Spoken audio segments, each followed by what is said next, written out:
Assalamualaikum warahmatullahi wabarakatuh. Saya Rina Ahmad dengan NIM 94142304, jurusan Ilmu Ekonomi Universitas Negeri Gorontalo. Langsung saja ke materi peran sektor keuangan dalam perekonomian.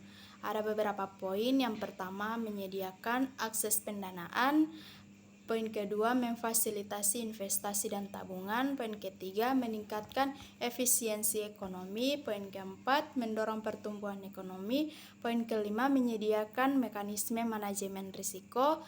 Poin keenam, menjaga stabilitas keuangan. Poin ketujuh, mendukung inklusi keuangan. Yang pertama, menyediakan akses pendanaan, di mana akses pendanaan adalah kemampuan individu atau organisasi untuk memperoleh sumber daya keuangan yang diperlukan untuk memulai, mengembangkan, atau mempertahankan kegiatan ekonomi mereka.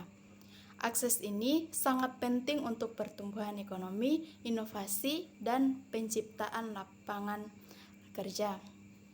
Adapun data terkait akses pendanaan, di mana berdasarkan survei DSI Novate 51,2% UMKM mengalami kendala akses permodalan berdasarkan survei Bank Indonesia. 69,5% UMKM belum menerima pinjaman pada tahun 2022. Berdasarkan survei PricewaterhouseCoopers, 74% UMKM Indonesia belum memiliki aksesibilitas pembiayaan menurut Menteri Keuangan. 29,2 juta orang tidak mampu mengakses pembiayaan.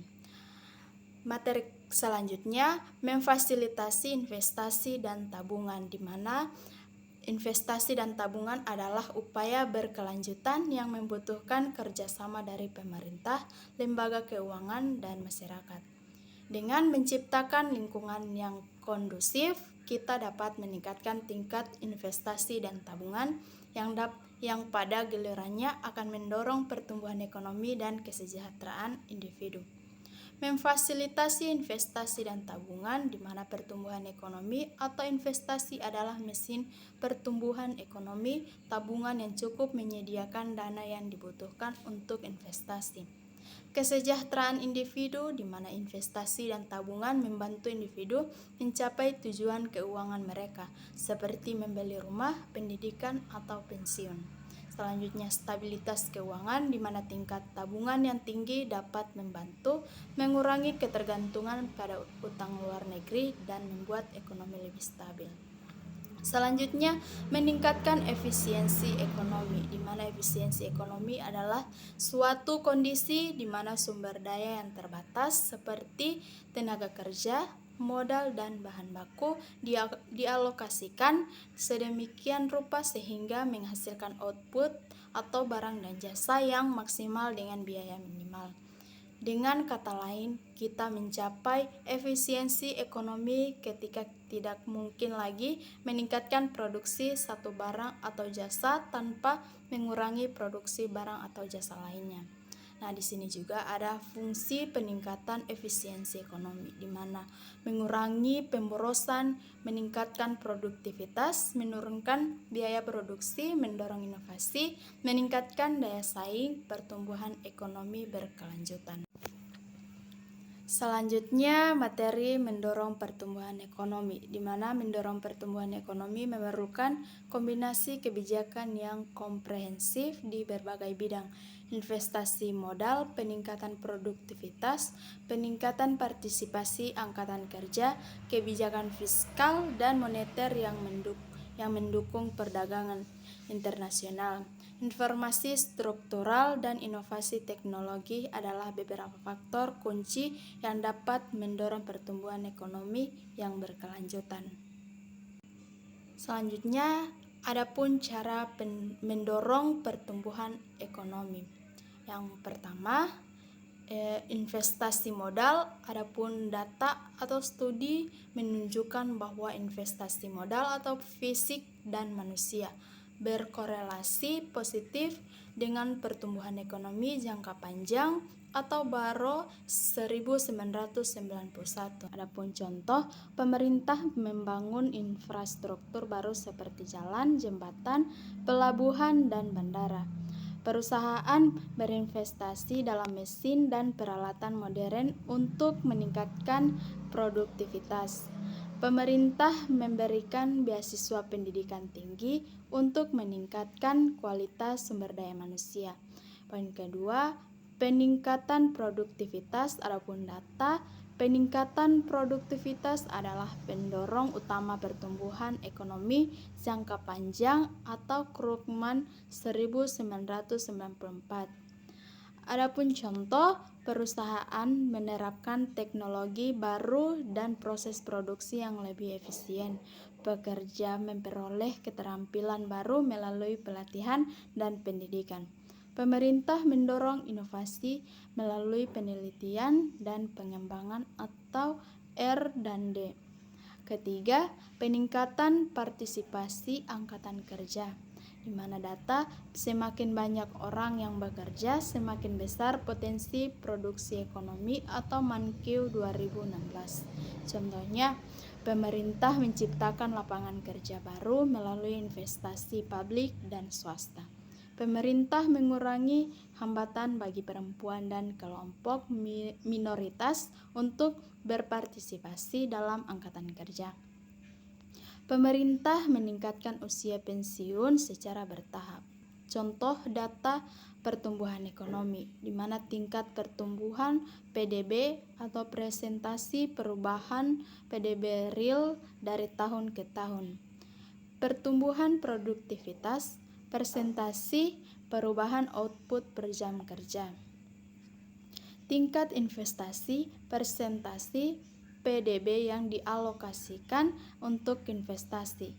Tingkat pengangguran, presentasi angkatan kerja yang tidak memiliki pekerjaan. Tingkat inflasi, presentasi perubahan harga barang dan jasa dari waktu ke waktu. Selanjutnya, materi menyediakan mekanisme manajemen risiko, di mana manajemen risiko adalah proses mengidentifikasi, menilai, dan mengendalikan risiko yang dapat memengaruhi pencapaian tujuan organisasi. Tujuannya adalah untuk meminimalkan dampak negatif risiko dan memaksimalkan peluang. Contoh, penerapan manajemen risiko, perusahaan manufaktur, bank, proyek konstruksi, data dan indikator manajemen risiko, jumlah insiden, jumlah kejadian yang merugikan organisasi. Kerugian finansial, jumlah kerugian yang disebabkan oleh risiko. Biaya asuransi, jumlah premi asuransi yang dibayarkan. Kepatuhan terhadap regulasi, tingkat kepatuhan terhadap peraturan terkait risiko. Survei karyawan atau mengukur persepsi karyawan tentang manajemen risiko di organisasi. Selanjutnya, menjaga stabilitas keuangan, di mana stabilitas keuangan adalah kondisi di mana sistem keuangan atau individu rumah tangga, perusahaan, atau negara berfungsi dengan baik, mampu menyerap guncangan seperti krisis ekonomi atau kehilangan pekerjaan, dan memenuhi kebutuhan finansial tanpa kesulitan yang berarti. Mendukung inklusi keuangan. Pengertian inklusi keuangan adalah upaya untuk memastikan bahwa semua individu dan bisnis terlepas dari tingkat pendapatan atau lokasi geografis mereka memiliki akses dan dapat menggunakan layanan keuangan yang bermanfaat dan terjangkau. Ini mencakup akses ke rekening bank, kredit, asuransi, pembayaran, dan layanan keuangan. Adapun data dan indikator inklusi keuangan, di mana jumlah orang dewasa yang memiliki rekening bank, persentase orang dewasa yang memiliki rekening di lembaga keuangan formal, jumlah pinjaman mikro yang disalurkan, jumlah pinjaman kecil yang diberikan kepada pengusaha mikro dan kecil. Jumlah polis asuransi mikro yang diterbitkan, jumlah polis asuransi yang dijual kepada masyarakat berpenghasilan rendah, penggunaan layanan pembayaran digital atau presentasi transaksi yang dilakukan secara digital. Adapun indeks inklusi keuangan menggabungkan berbagai indikator untuk mengukur tingkat inklusi keuangan secara keseluruhan. Baik, itulah pemaparan dari saya. Wassalamualaikum warahmatullahi wabarakatuh.